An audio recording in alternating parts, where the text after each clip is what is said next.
جی السلام علیکم ناظرین محترم، اللہ سبحانہ و تعالیٰ سے دعا ہے کہ اللہ سبحانہ و تعالیٰ صدقہ محمد وال محمد صلی اللہ علیہ وآلہ وسلم جتنے بھی لوگ بیمار ہیں اللہ سب کو تندرستی صحت عطا فرمائے۔ آج میں آپ لوگوں کے سامنے ایک ایسی معجون رکھوں گا جو کہ دافع قبض بھی ہے اور مشتعبی بھی، یعنی بھوک بھی لگاتی ہے۔ تو اس میں جو چیزیں استعمال ہوتی ہیں وہ کیا ہیں، بنانے کا طریقہ کیا ہے اور استعمال کرنے کا طریقہ کیا ہے، یہ ساری کی ساری چیزیں میں آپ کے سامنے رکھوں گا۔ لیکن یہاں پہ ایک چیز ذرا نوٹ فرما لیں، وہ یہ ہے کہ اعصابی اور صداوی قبض جو ہے اس کے لیے یہ بہترین نسخہ ہے۔ اب وہ نسخہ کیا ہے جی؟ اس میں ہے جی بس 5 1 تولہ پوست حلیلہ زرد، یہ آپ نے لینا ہے جی 2 تولہ، یعنی اس کا چھلکا لینا ہے حلیلہ کا۔ پھر پوست حلیلہ ہے 2 تولہ، یعنی حلیلہ زرد بھی لینی ہے اور حلیلہ بھی لینا ہے، دونوں لینا ہے۔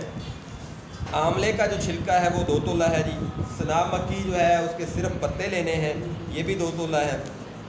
تو یہ 4 چیزیں ہیں جی، دوبارہ سن لیں، بس 5 پوست حلیلہ زرد اور پوست حلیلہ اور سنا مکی، اس میں بس 5 1 تولہ ہے، باقی ساری چیزیں یعنی تینوں چیزیں 2 تولے ہیں۔ تو آپ نے ان کو اچھی طرح سے کوٹنا ہے، باریک پاؤڈر نہیں بنانا، اچھی طرح سے اس کو کوٹنا ہے، باریک ضرور کرنا ہے لیکن بالکل صفوف کی شکل میں نہ آئے۔ تو اس کو آپ نے تقریباً 1 1.5 پاؤ پانی میں ڈال کے اس کا جوشاندہ بنا لینا ہے، یعنی اس کو اچھی طرح سے پکانا ہے۔ تو جوشاندہ بنانے کے بعد اس میں آپ نے کوزہ مصری جو ہے اپنے ٹیسٹ اور ذائقے کے مطابق جتنا آپ میٹھا پسند کرتے ہیں اتنی آپ نے ڈال لینی ہے۔ تو اس کو آپ نے کوزہ مصری ڈال کے میٹھا کر لینا ہے۔ تو یہ آپ کے پاس ایک معجون تیار ہو جاتا ہے، اس کو آپ محفوظ کر سکتے ہیں۔